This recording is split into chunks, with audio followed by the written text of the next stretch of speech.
Fala pessoal, boa noite. Aqui quem fala com vocês é o professor Wilke Batista, sou engenheiro civil e a gente vai estar vendo aí nas próximas aulas a disciplina de máquinas elétricas. Como a teoria nos sugere, máquinas elétricas são dispositivos capazes de converter energia elétrica em energia mecânica e vice-versa. No nosso dia a dia, a gente está cercado aí por dispositivos elétricos executando as mais diversas funções. Em grande parte, a maioria delas é para o bem-estar e conforto da humanidade.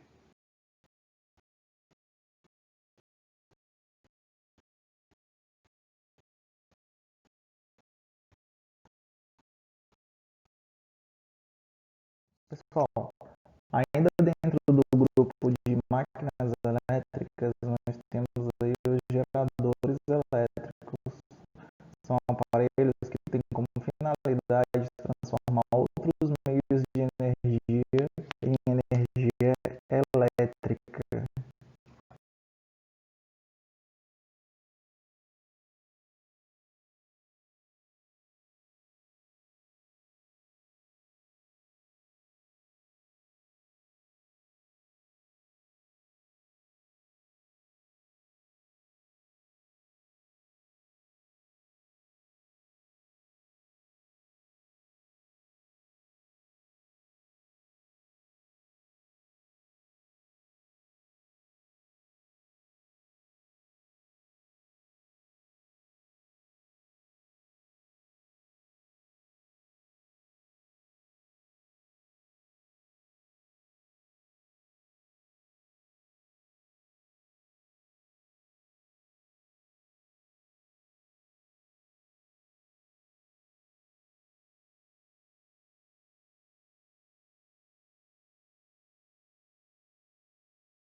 Por fim, nós temos aí os motores, são aparelhos que convertem energia elétrica em energia mecânica, geralmente operando de maneira eletromagnética.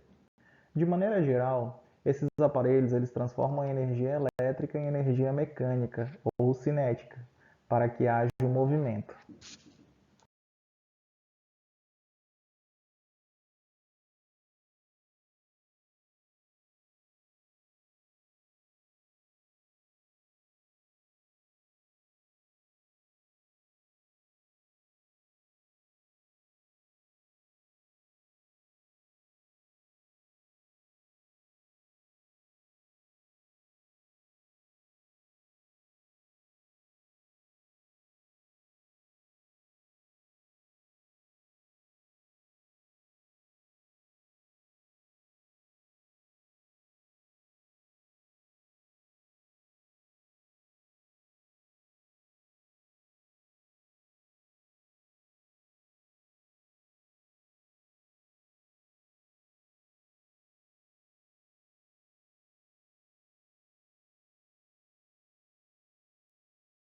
Os motores elétricos estão por toda parte. Geladeira, computadores, elevadores, brinquedos, eletrodomésticos, além de ser um item muito importante da nossa matéria, porque ele é o nosso principal objeto de estudo. Existem basicamente dois tipos de motores elétricos: o motor de corrente contínua, representado pela sigla CC, e o motor de corrente alternada, representado pela sigla CA. Ambos trabalham pela interação entre campos elétricos e campos magnéticos e servem para movimentar máquinas.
De maneira simplificada, o motor de corrente contínua é um motor alimentado por corrente contínua, que pode vir de uma bateria ou outra fonte de alimentação também de corrente contínua.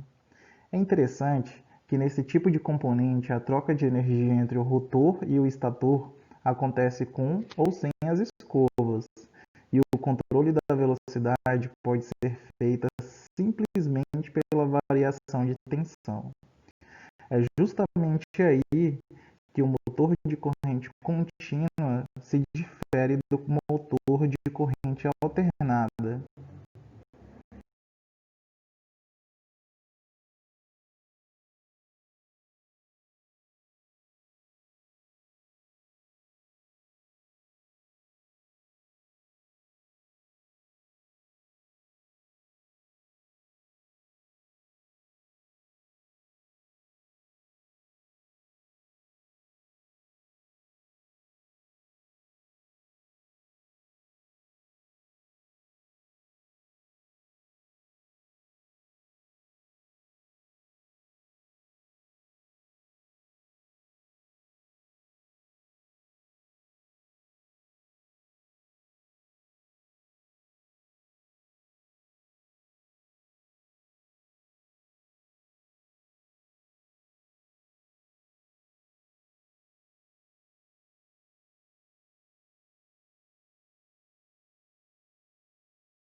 Você pode encontrar motores CC em muitos equipamentos domésticos, em automóveis e em vários equipamentos industriais.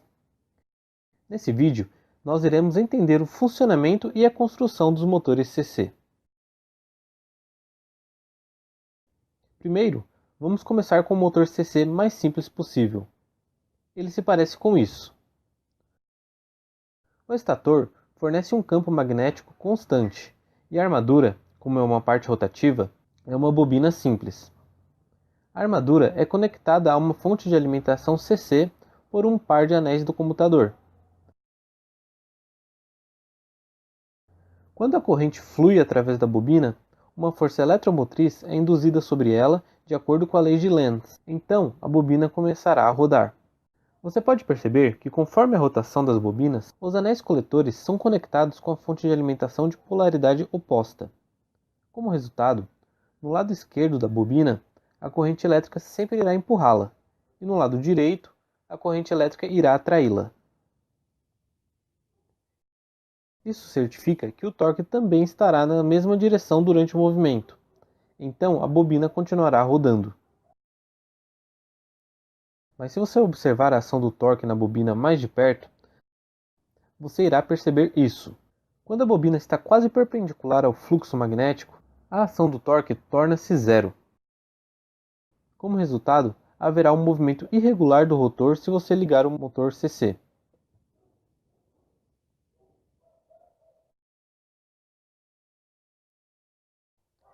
E aqui está o truque para superar este problema. Adicione uma bobina ao rotor, com um par de commutador separado para ela. Neste modelo, quando a primeira bobina está na posição vertical, a segunda bobina estará conectada à fonte de alimentação, de tal maneira que a força do motor esteja sempre presente no sistema.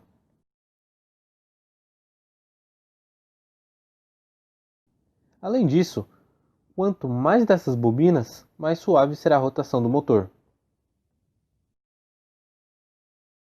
Em um motor real, as voltas da armadura estão no interior, entalhadas com camadas de aço altamente permeáveis. Isso melhora a interação do fluxo magnético. As escovas do computador ajudam a manter o contato com a fonte de alimentação.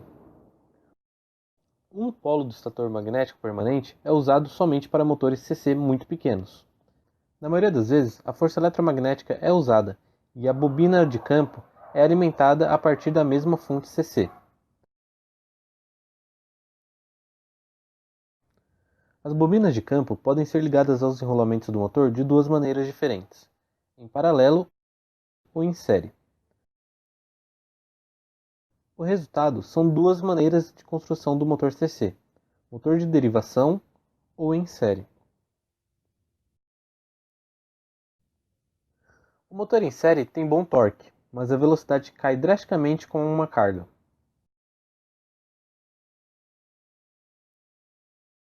O motor de derivação tem um baixo torque de partida, mas é capaz de executar quase a uma velocidade constante, independente da carga que atua sobre ele. Diferente das outras máquinas elétricas, o motor CC apresenta uma característica única: a produção de uma força eletromotriz autoinduzida. Um ciclo de rotação de um campo magnético vai produzir uma força eletromotriz de acordo com o princípio de indução eletromagnética.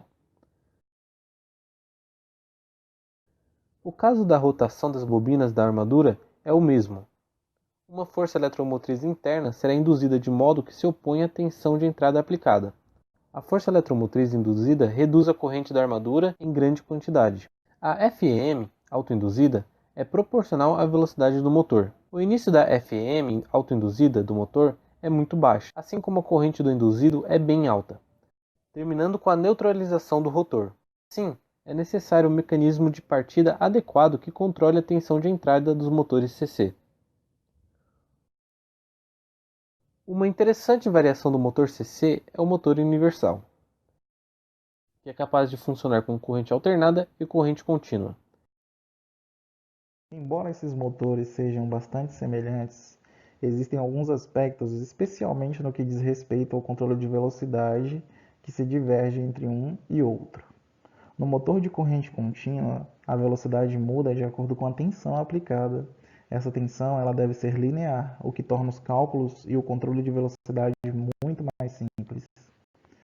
Enquanto no motor de corrente alternada, a velocidade e a corrente são controladas apenas pela frequência da tensão.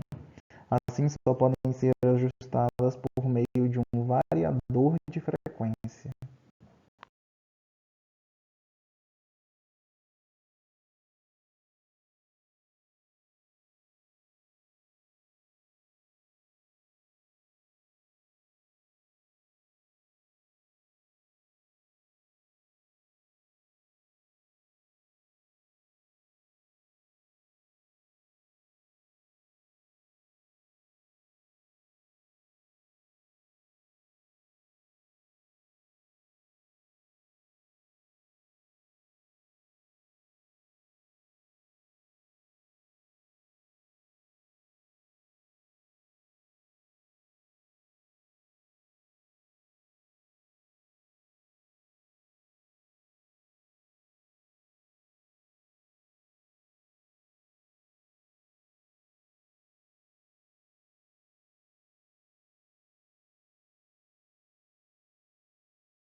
grande maioria dos motores consistem em dois componentes principais, um estator e um rotor.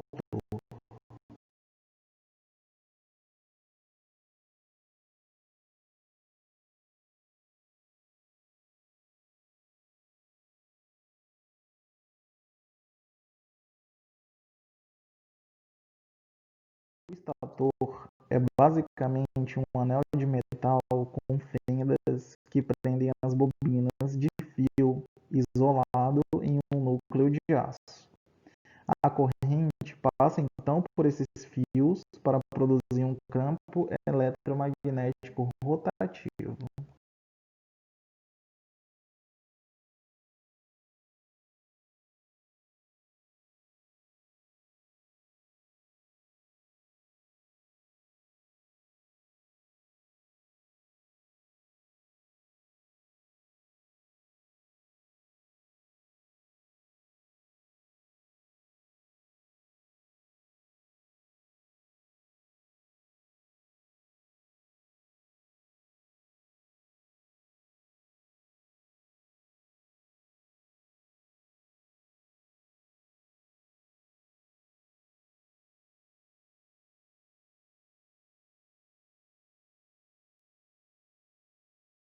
Já o rotor é uma haste com uma pilha de barras condutoras uniformemente espaçadas no seu núcleo, em que, durante a sua operação, o núcleo do rotor interage com o campo eletromagnético gerado pelos enrolamentos do estator, fazendo com que o rotor gire e produza torque.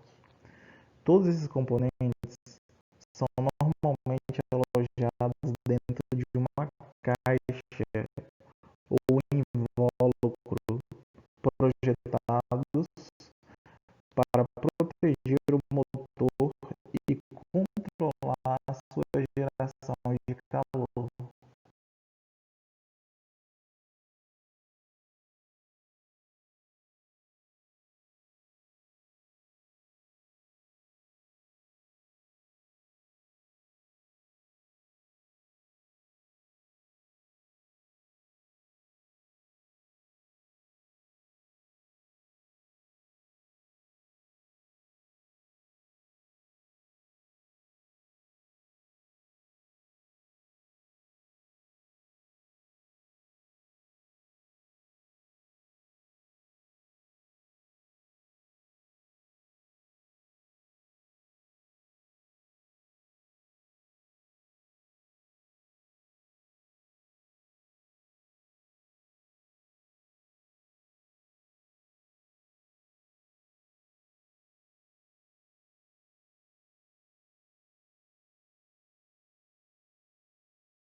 Existem dois tipos diferentes de motores elétricos de corrente alternada: o motor elétrico síncrono e o de indução assíncrono.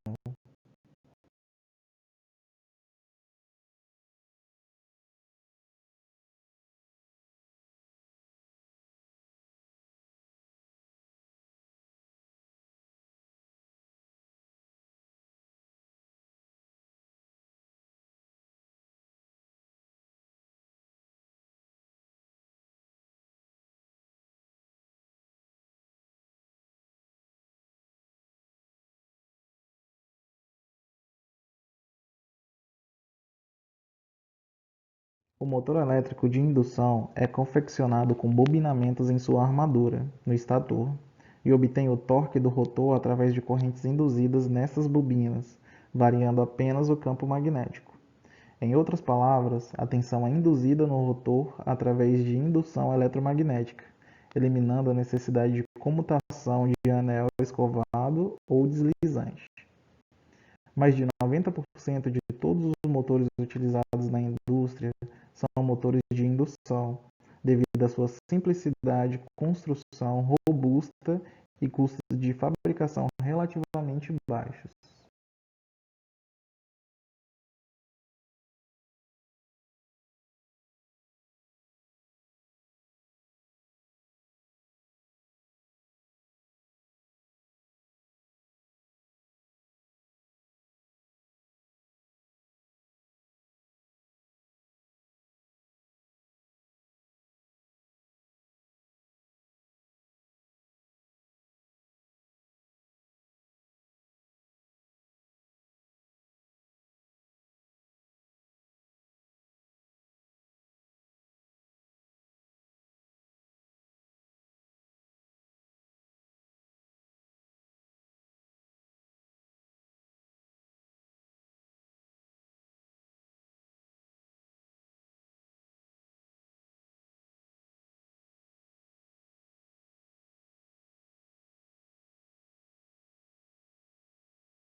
O motor elétrico síncrono é um tipo de rotor no qual ele usa um rotor bobinado.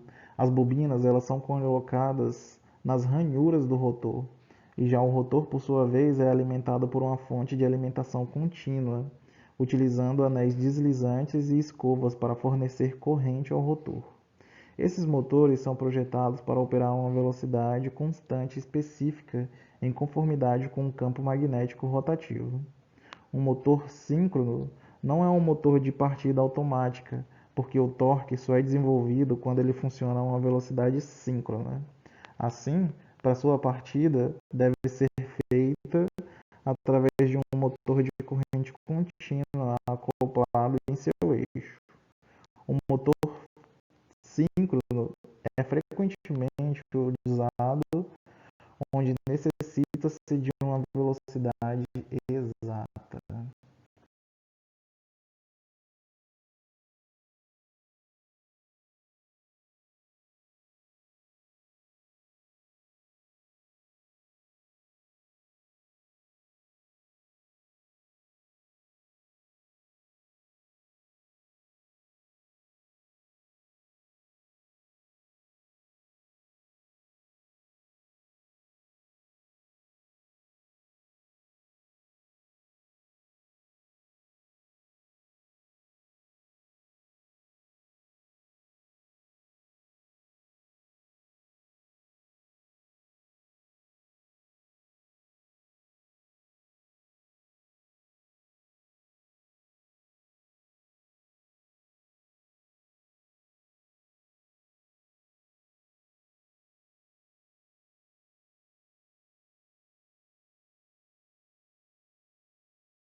Quais são as 7 partes do motor elétrico trifásico? Nesse vídeo eu vou mostrar para você quais são as 7 partes e nós vamos, na prática, desmontar esse motor elétrico que está na minha frente agora, para que você consiga observar literalmente como são essas partes, né? E quais são efetivamente, qual que é a função de cada uma. Vou fazer o seguinte, antes de mais nada, eu preciso, como vai ser uma atividade prática, né? Eu vou tirar meus adornos aqui e também pegar o meu óculos de proteção.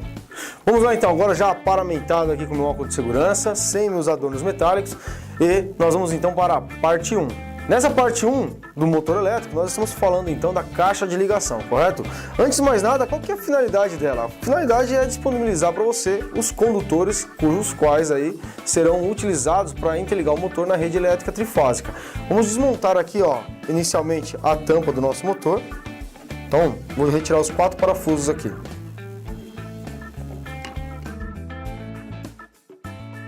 Bom, observe o seguinte aqui, ó, acabei de retirar os parafusos da tampa da caixa de ligação, então a caixa de ligação, na verdade, ele é o conjunto que vocês estão vendo aqui. Daqui a pouco nós vamos desmontar também essa parte interna, né, a parte inferior da caixa de ligação. Uma observação que eu quero mostrar para você é o seguinte, nós temos aqui, ó, essa borracha, que é a borracha que garante para mim a classe de isolação, classe de proteção, né? O grau IP do nosso motor elétrico. Então, também, para evitar com que a umidade entre lá dentro, nós temos aqui uma borracha para evitar essa inserção de líquidos e sólidos, tá bom? Bom, então vamos fazer o seguinte, vamos desmontar agora aqui, ó, a parte inferior da nossa caixa de ligação e você já pode observar que realmente é nesse local onde nós disponibilizamos, então, nós temos disponível aqui os condutores que eu vou utilizar para alimentar o meu motor no modo trifásico, na alimentação trifásica. Vamos desmontar então a parte interna agora, vem aqui, ó.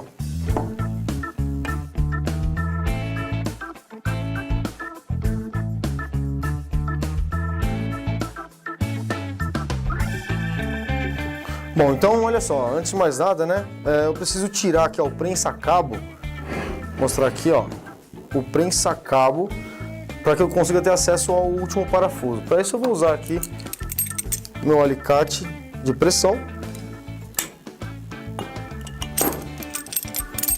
Só para soltar efetivamente aqui, ó, tirar a pressão inicial, e vou retirar então o pensa-cabo da nossa caixa de ligação. Pronto, então olha só, acabei de desmontar a caixa de ligação e, como você pode observar na parte inferior da tampa aqui, né, nós temos também uma outra borracha que é para o mesmo aspecto de vedação dessa primeira parte do nosso motor elétrico, tá bom? Vou fazer o seguinte, eu vou deixar aqui os parafusos da minha parte inferior posicionados aqui nos orifícios dele, para mim depois saber qual que é qual, e deixar os 4 parafusos da tampa aqui do lado. Então, parte 1 desmontada. Como você pode observar, a caixa de ligação efetivamente ela vai ser responsável por deixar disponível ali o acesso aos condutores que vai ligar o motor elétrico. Vamos para a parte número 2 agora. Pois bem, então nós faremos então agora a desmontagem da tampa defletora. O que vem a ser a tampa defletora? A tampa defletora, na verdade, é a tampa do nosso motor que vai ajudar com que eu receba o ar aqui do meio externo através do ventilador, que daqui a pouco eu vou mostrar para você, e distribua para a carcaça do meu motor esse ar que tem a finalidade de refrigeração. Então vamos desmontar ela aqui, ó. Pois bem, tampa defletora é essa tampa que vocês estão vendo aqui. E a finalidade dela, novamente, é poder auxiliar com que a entrada do ar seja distribuída ao longo da carcaça do meu motor, a fim de refrigerá-lo. Pô, quase não sai agora, né? A fim de refrigerá-lo. Bom, essa aqui foi bem simples. Então vamos fazer o seguinte, vamos para o nosso item 3 do nosso motor elétrico. Então a parte número 3 aqui do nosso motor é o ventilador. Como você pode observar, ele sim é o responsável por fazer, vamos dizer assim, a retirada do ar externo, né, o ar frio, e com o auxílio da nossa tampa defletora, fazer com que esse ar se distribua na carcaça do nosso motor, né? Então vamos fazer o seguinte, vamos desmontar ele aqui. Vem comigo aqui então, ó.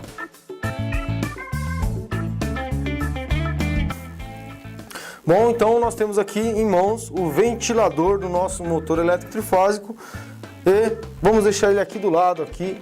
Junto com ele, eu vou deixar aqui também os acessórios que eu tive que retirar. Bacana.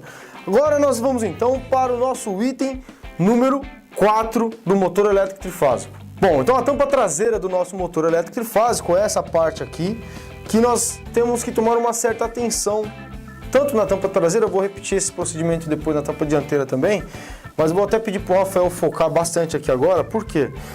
Eu vou utilizar aqui uma caneta para marcação e eu vou ter que marcar aqui, ó, a posição do parafuso 1, do 2, do 3, talvez até do 4, exatamente para que eu não faça depois da hora da montagem a inversão de posição. Agora, por que eu não posso inverter a posição? Para que eu não tenha um impacto, vamos dizer assim, no balanceamento do nosso motor. Logo, o meu rotor, se eu montar errado uma das tampas, o nosso rotor pode ficar um pouquinho fora de posição e acontecer alguma coisa como trepidação, ruídos e assim por diante. Isso pode até causar aí alguma deformação no nosso motor elétrico. Então o que eu vou fazer aqui, ó? Vou pegar aqui, vou marcar nesse parafuso aqui, ó, vou marcar um risco, que esse risco ele vai estar parte na carcaça do motor e parte na minha tampa traseira. Aqui embaixo eu vou marcar 2 riscos, que é o segundo ponto, que eu também estou marcando aqui a posição exata do nosso motor, nossa carcaça do motor e também da tampa traseira. Aqui é a mesma coisa, ó, vou marcar também, só que agora eu vou colocar 3 pontos aqui, ó, para garantir mesmo essa posição. Eu poderia também marcar aqui embaixo, aqui, ó, com 4, né? Mas não é tão necessário. Eu já fiz as 3 marcações aí, não se torna tão necessário fazer essa marcação do 4º parafuso, né? Vamos fazer assim? Vamos para desmontagem, né? Vamos soltar aqui esses parafusos sextavados do nosso motor elétrico trifásico. Vem aqui comigo.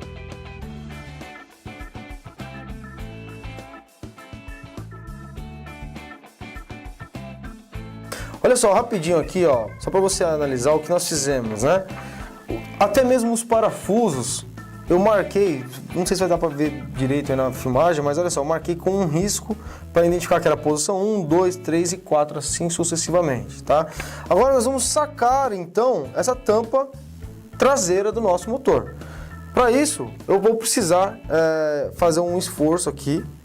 Normalmente, o que dá para ser feito, né? Eu posso começar deslocando ela com alguns impactos mecânicos, né? Para isso eu utilizo uma marreta. Só que eu não vou usar uma marreta comum não, tá? Eu vou começar para esse tamanho do motor, como a tampa dele é assim em si, vou usar uma marreta de borracha. Só para ela ir deslocando, porque aí eu não vou deformar a carcaça em si, a tampa traseira em si. Eu vou só fazer com que ela desloque do posicionamento que ela está agora, tá bom? Vamos lá então. Bom, então eu já dei umas pancadinhas aqui com a marreta, agora eu vou só forçar aqui o nosso motor para ele começar, a tampa traseira na verdade, né? Para ela começar a sair aqui, ó.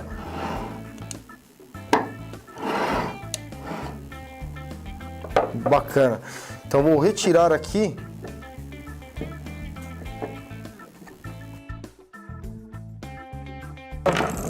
Aí. Bom, então nós temos aqui a tampa traseira, nós temos uma espécie de borracha aqui, junto com uma graxa que é para evitar a entrada de líquidos e sólidos, né, poeira e assim por diante. E aqui na parte interna, um espaço que será, que vai acomodar, na verdade, o rolamento do nosso rotor. Mas a gente já vai falar sobre ele, tá bom? Então, quarta parte desmontada aqui. Vou deixar ela aqui do lado. É isso aí, então nós vamos agora desmontar a tampa frontal do nosso motor elétrico trifásico. Vem aqui comigo então na bancada, ó. Bom, da mesma maneira que nós fizemos para a tampa traseira, aqui eu também vou marcar com a minha caneta de marcação, né? Vou marcar aqui, ó, número 1. Aqui vou marcar, ó, 2. Do outro lado aqui vou marcar o 3. Para que eu não perca depois a posição.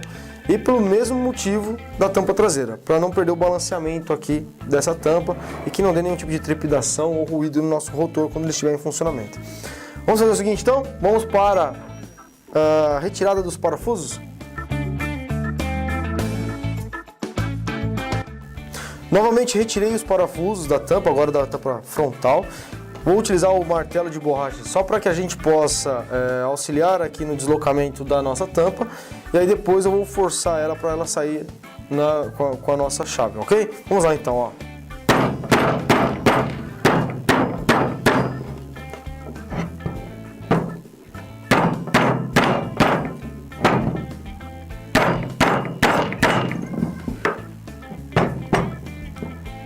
Bacana, agora então eu vou forçar aqui com a nossa chave.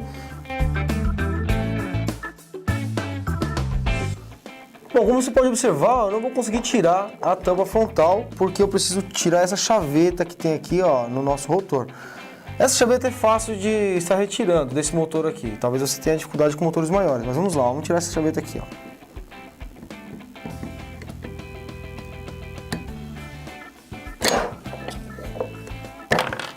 Pronto, então retirei aqui a chaveta, né, do nosso rotor.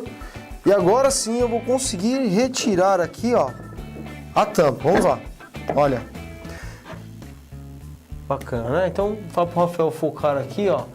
Essa é a tampa frontal do nosso motor trifásico. Como você pode observar na parte interna, também vai ter o local que vai acomodar, então, o rolamento do nosso rotor. E por hora é isso aqui. Eu vou deixar os parafusos dela dentro dela para que eu não me confunda depois. Deixar aqui do lado. E vamos para a nossa próxima parte do motor. Vamos para a sexta parte do motor elétrico trifásico. Isso aí, então nós falaremos agora do rotor do nosso motor. Vem aqui na bancada que eu vou explicar melhor para você. Bom, então o rotor é essa parte que literalmente é solta dentro do nosso motor elétrico, como você pode observar. E nós temos aqui o dispositivo que efetivamente vai fazer com que o nosso motor possa efetuar o movimento de rotação e assim fazer com que essa carga elétrica conduza equipamentos como ventiladores, esteiras e assim por diante, né? Como você pode observar, o rotor ele tem essa parte que é o eixo e essa parte interna, no centro do rotor praticamente, que é o que nós chamamos de gaiola de esquilo. Esse rotor é o tipo gaiola de esquilo. Eu não sei se o Rafael vai conseguir mostrar para vocês aqui, ó, mas ele é todo feito de lâminas. Dá uma olhada aí, Rafael, vê se você consegue mostrar para o pessoal, ó. Ele é formado por uma série de lâminas, tudo isso para evitar as fugas de corrente interna e as perdas que eu teria com um bloco totalmente sólido, né? Bacana? O que eu tenho aqui nesse nosso rotor? Nós temos então a gaiola de esquilo, o eixo e os dois rolamentos, que é o que vai permitir com que eu tenha uma performance mais adequada, vamos dizer assim, para o nosso movimento de rotação, ok? Vou deixar aqui do lado e tomara que ele não saia rolando aqui, bacana, muito bom. E vamos para o nosso próxima parte do motor elétrico. É isso aí, agora nós falaremos então sobre o estator. Só que para isso eu preciso que você chegue bem perto aqui, vem na bancada, junto comigo de novo, para me mostrar para você na prática quem que é o estator. Vem aqui, ó. Bom, então o estator do nosso motor é exatamente a parte que compreende aqui, ó, a construção física das bobinas, né? Então nós temos aqui as bobinas que estão colocadas nas ranhuras do nosso estator, que é a parte interna aqui, ou seja, esses orifícios, onde eu coloco efetivamente as bobinas dentro dos orifícios. Tudo bem? É sabido, vamos dizer assim, é bom que você entenda aqui que a forma com a qual eu coloco as bobinas aqui dentro, ou seja, a disposição das bobinas aqui, é o que vai garantir algumas características do motor. Como, por exemplo, se ele vai ter ou não 6 ou 12 pontas, se ele vai ter uma velocidade de 1.800, 3.600, 900, 1.200 RPM. Então, a quantidade de polos depende de como eu faço a montagem do nosso estator e assim por diante. Mas essas partes técnicas nós não vamos entrar em tantos detalhes aqui. Mas olha só, eu tenho aqui então, no estator, eu tenho, como você pode observar aí, né? Nós temos as nossas bobinas. Eu tenho a parte do estator efetivamente, que é essa parte que tem toda formada também por chapas de uma liga de silício também, igual é o nosso rotor gaiola de esquilo. Tá vendo que eu tenho um monte de chapinhas aqui? Ou seja, eu tenho várias chapas formando esse estator aqui. Vale lembrar também que o estator é esse conjunto dessa parte que acomoda as bobinas e as bobinas em si. Esta parte externa aqui, ó, que é a carcaça do nosso motor, ela está acomodando o estator em si, mas ela é a carcaça efetivamente, né? Bom, então eu quero que você observe o seguinte, tá vendo o formato da carcaça do nosso motor? É toda estrategicamente pensada, tá? Por que ela tem essas ranhuras para fora? Para que a temperatura interna gerada aqui no nosso motor venha para a nossa carcaça metálica, né, de ferro fundido, e com a ventilação forçada do nosso ventilador, eu consiga refrigerar o nosso motor mais facilmente, mais eficientemente. Então essas ranhuras não são para acúmulo de poeira, tá bom? Apesar que suja bastante, né? Mas sim para a parte de refrigeração. Bacana? Então, as 7 partes dos motores foram reveladas aí para você, ok? Bacana, vem aqui então comigo, ó. Bom, então você viu aqui, acompanhou comigo na prática quais são as 7 partes do motor elétrico trifásico. A gente pode resumir rapidamente aqui, ó, em caixa de ligação, tampa defletora, ventilador, tampa traseira, tampa dianteira, o rotor e o estator. Bacana? Espero